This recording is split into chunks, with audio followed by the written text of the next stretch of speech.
Tous les jours, on démarre avec Pierre Desreaux de Pure Média. Bonjour Pierre. Bonjour Philippe. Les chiffres, les audiences, qu'est-ce que les Français ont regardé hier à la télé? Alors hier, c'est TF1 qui s'est classé en tête des audiences de la soirée. La Une qui a dominé la concurrence avec de nouveaux épisodes de la saison 3 de la série américaine Good Doctor, qui occupe, comme vous le savez, la case du mercredi soir depuis Bien sûr. la rentrée. Ouais. 3 900 000 Français ont passé la soirée devant la série portée par Freddie Highmore. 18% du public, c'est un score en baisse sur une semaine qui perd quasiment 300 000 téléspectateurs. Alors France 2 est deuxième, les nouvelles sont meilleures du côté de France 2, avec la saison 5 de sa série française Nina, là aussi une série médicale. Après son retour moyen la semaine dernière, Nina a rassemblé hier 3 millions de fidèles, 13,9% de part d'audience. Là, c'est un score en hausse sur une semaine. Quasiment 200 000 téléspectateurs de plus. Si on additionne les deux, ça fait quand même presque 7 millions devant des histoires de médecins et de malades. Oui, c'est ça, c'est vrai. M6 est troisième avec pas du tout du médical, mais c'était un nouvel épisode, le 10e du meilleur pâtissier. Ouais, attendez au 20e gâteau, si vous n'allez pas aux urgences. On est encore au concours de gâteaux animé par Julia Vignali, une soirée qui avait pour thème la vie en rose et qui était toujours joyeusement orchestrée par les inséparables Cyril Lignac et Mercotte. 2 700 000 gourmands ont suivi le meilleur pâtissier, 14,1% de part d'audience. Là, c'est un score qui est en hausse sur une semaine, quasiment 200 000 téléspectateurs de plus.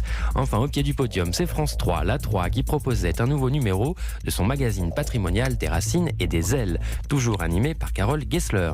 Un numéro spécial intitulé Pour que vive Notre-Dame, avec notamment un reportage au cœur du chantier de reconstruction de la cathédrale parisienne.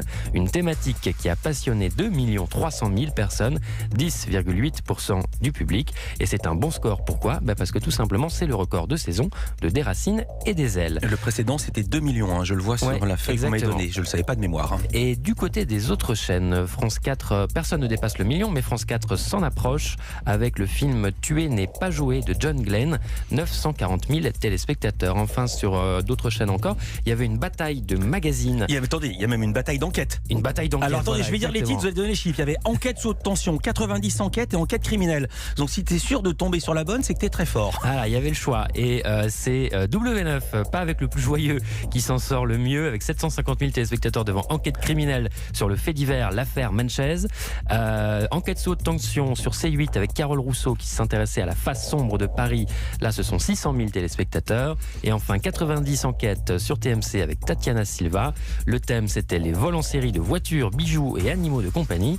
Et là, ça a passionné 500 000 personnes. Merci beaucoup. Et l'enquête criminelle qui est arrivée en tête, c'était avec Nathalie Renaud. Merci beaucoup Pierre. À demain. Europe 1 Culture Média. Philippe Vandel. Bonjour.